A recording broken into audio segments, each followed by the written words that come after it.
Hello, everyone. This is Adam Meister, the Bitcoin Meister, the Disrupt Meister. Welcome to the One Bitcoin Show.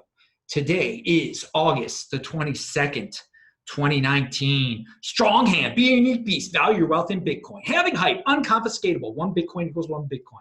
Offended by selling, in motion, 5-digit realm, your home for Bitcoiner insider information, conviction. Yeah, you know, a new show here every day. Hello, my elite friends. Technical difficulties, they don't stop me. Tomorrow, This Week in Bitcoin, in about 24 hours, I'd say. Alex from Down Under, Anders from California. It's going to be a good time tomorrow. Tune in on this very channel. We do it This Week in Bitcoin every Friday, a new show here every single day. Pound that freaking like button. Follow me on Twitter at TechBalt, TechBalt. Yo, you guys are elite. You're getting that insider information. You know where it says at best guest in the space, baby.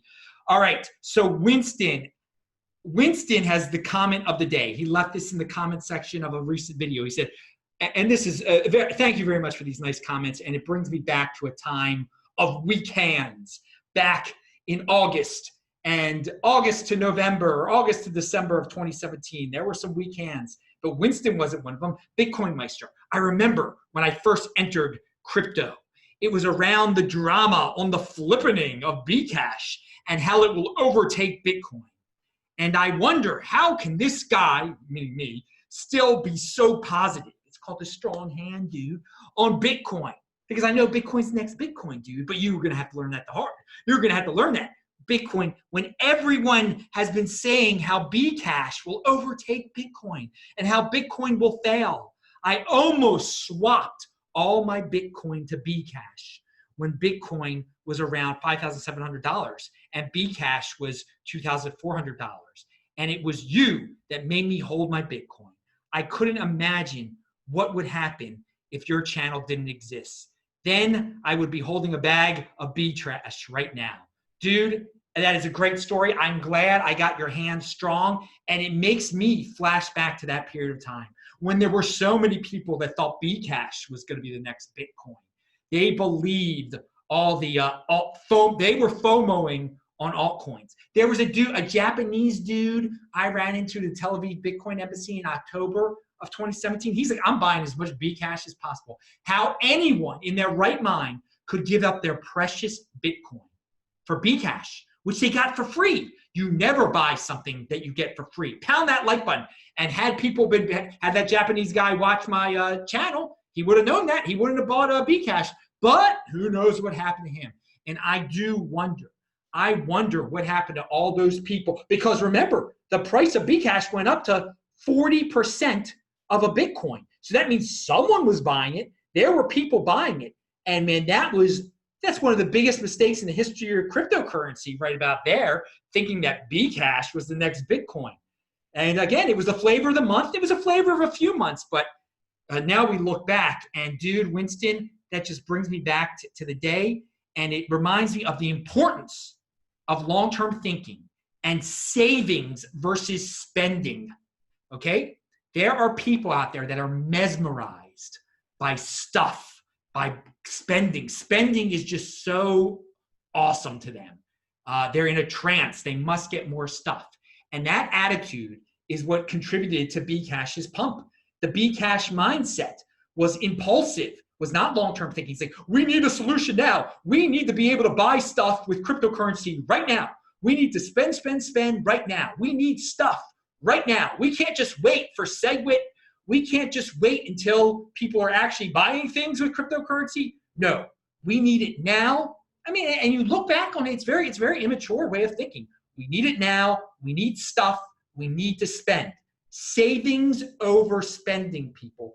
The spending over savings people, the people mesmerized by stuff, they created that pump, okay? They created that pump that freaked people out to buy into that pump, to buy into that Bcash pump when you should have been selling your Bcash, your free Bcash. Again, Bitcoin, the best savings account ever devised by man. That is the bottom line. And that is what I understood back then. And that is why I was, oh my God, never tempted to buy Bcash. You don't buy something that you get for free. I mean, it's absolutely ridiculous. Pound that like button. But dude, Winston, thank you for that comment. It does bring me back. And to this very day, there's still people that are like, oh, we got to find a solution to the spending problem. We got to be able to spend. No, dude, it's a savings account. Save before you spend. Or, I mean, be an 80%er. Hey, guys, personal responsibility is new counterculture. If you want to spend yourself in the oblivion, be my guest. I've been sticking with Bitcoin this entire time. And whoo, as Ric Flair would say, it's been great. It's been a blast. Nick Carter talks about another form of FUD that is out there. We're going to talk about some forms of FUD. That was the spending over savings FUDders that are like, oh, what's savings? Savings is, you guys are just freeloading. You're hoarding. You're terrible people. Oh, God. You wealthy people, you're so terrible with your savings and you're not being impulsive. But Nick Carter's got another one here. He says, it's actually physically impossible to utter the sentence, Bitcoin is quantum insecure, without following it with, which is why we built our quantum secure blockchain token sale in a month. Okay, Nick brings up a hilarious point. Most of the people that hit you with the quantum FUD, they're like, well, Bitcoin isn't quantum ready. Then they'll talk about, well, my altcoin is quantum ready. Or my ICO is quantum ready. If they still have those, I don't know. My token is quantum ready. That's mostly where this quantum FUD comes from. It's people who are just using it as a gimmick to promote their altcoin. Just like Big Blocks was a gimmick to promote, well, a couple altcoins out there, Bcash and BSV. It's a gimmick. Big blocks. Let's have tremendous blocks. For what? Who knows? We need big blocks. We need to spend. We need to be able to run programs or store stuff on the blockchain. This unlimited size. Okay, great gimmick. You do that. Do your unlimited size. I keep it simple. Savings account, long-term thinking, truth machine, okay? Security truth machine. That's what Bitcoin is. Pound it. Follow me on Steam it, by the way, at Bitcoin Meister. Yeah, I still post there. I get the Steam for free. I turn it into Bitcoin, baby. Why would you ever buy Steam when you get it for free? Again, that's the same as Bcash. Except Steam, Bcash you can't earn anymore. When you were a holder of Bitcoin, you got it as a crypto dividend. Of course, we're going to get other crypto dividends. That's some of the insider information you get on this channel. Holding Bitcoin, you get interest on your Bitcoin through the crypto dividend process, through these airdrops, through these forks like Bcash. All right, but just reminding for those still on Steemit, maybe one day there will be a social media platform that'll be really good for people trying to earn Bitcoin, either directly or indirectly through some altcoin that you could turn into Bitcoin. It was fun on Steemit for a while. Ooh. Okay, so I want to talk. So we're talking about social media. Let's talk about Myspace, the Myspace FUD that's out there. It's totally nonsense. The people that say, Bitcoin is MySpace and my altcoin is going to be Facebook. All right, let's put some stuff into perspective here, okay? Look back on MySpace. How long did it reign supreme? How long did Friendster reign supreme? They were fads. They were the flavors of the month, okay? Now, sometimes your fads can come before the real thing comes along, okay? How long has Facebook been king? How long has Facebook been king of that type of social media platform, what Friendster and what MySpace were? Facebook has been king for what, a decade now, right? At least a decade. More than I don't even know how long now. It's been over a decade. 13 years, 12 years, I have no idea. Okay, a long time. How long has Bitcoin been king? 10 years. 10 years. That's very comparable to Facebook.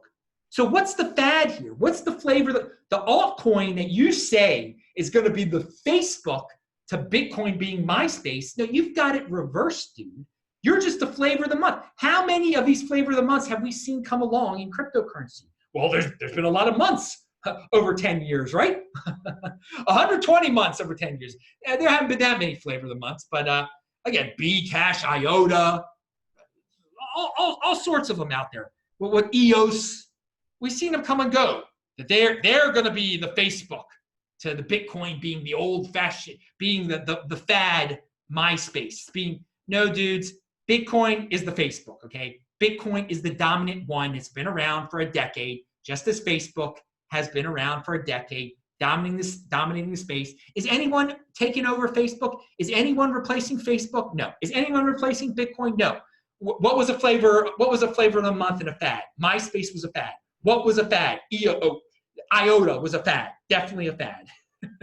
Okay, so for those of you that worry, that get tricked into arguing about Myspace FUD, there you go. There's your answer. Fads can be before and after and during the real thing. The real thing, the real thing involves time dominance, okay? Facebook is the real thing. It has been dominant for an extended period of time. Bitcoin, every day that goes by, it extends the time period that it has been dominant. No one's taken down Facebook. No one has taken down Bitcoin. Bitcoin is the Facebook comparison. MySpace is IOTA. All right. What else do we hear? So yeah, and so that's a reminder. Don't FOMO on altcoins. They are the fads. They are the Friendster and the MySpace. People of Ghana, I'm talking to you. Come on. Yeah, there is a financial crisis going on in Ghana right now. And I want to tell the people of Ghana, you don't have to have savings accounts, okay? You can skip this whole process of the evolution of finance. You think you have to go through a savings and loan crisis just like we went through a savings and loan crisis in the West? No, you don't have to do that. You don't have to deal with this type of stuff. Let me read you the Bloomberg here, okay? A $1.6 billion horror as Ghana investors can't get their savings.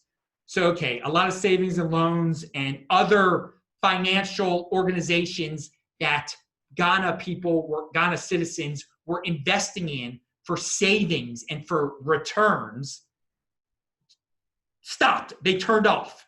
Now, supposedly they're going to get bailed out and the people are going to get their savings, but they can't get their money now. They can't get their money.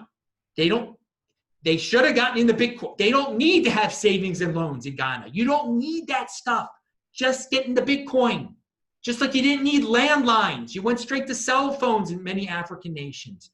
Don't mess around with this ancient technology, savings accounts and whatnot, and savings mechanisms that pay you 25%, supposedly geniuses that are going to turn your savings into returns. No, manage your own money.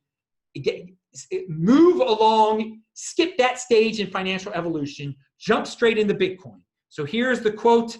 The central bank announced last week it had revoked the licenses of savings and loans companies as well as finance houses and appointed a receiver to manage their affairs. The steps mark the end of an industry cleanse of lender and second-level financial institutions that started in August of 2017 and cost the government at least $2.2 billion in bonds and cash to cover depositors. Okay, dudes, so yeah, they had a bailout, I guess, but the point is the people still can't get their money. That's what the first article was about, that they're promised their savings through this bailout, but they can't get it.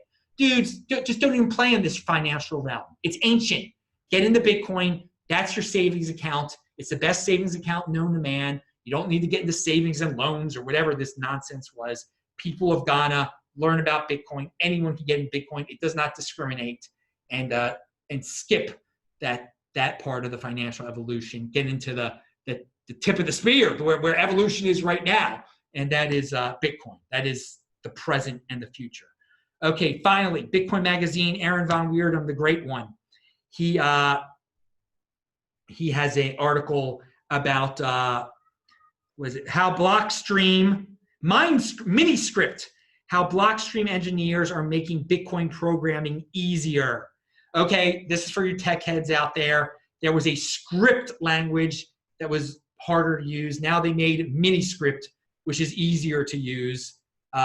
Dudes, if you're into this, read the article. I'm glad it's progressing. I'm glad it's being made easier by the dudes over at Blockstream. And I'm glad Aaron is writing about it in a way that many people can understand. It's not a bunch of techno mumbo jumbo. All right, that is it, everybody. Pound that like button. Tune in tomorrow in about 24 hours, less than 24 hours, This Week in Bitcoin. I'm Adam Meister, the Bitcoin Meister, the Disrupt Meister. Remember to subscribe to this channel, like this video, share this video. Check out the links below. Pound that like button and bang that bell button. Click on those squares. See you soon.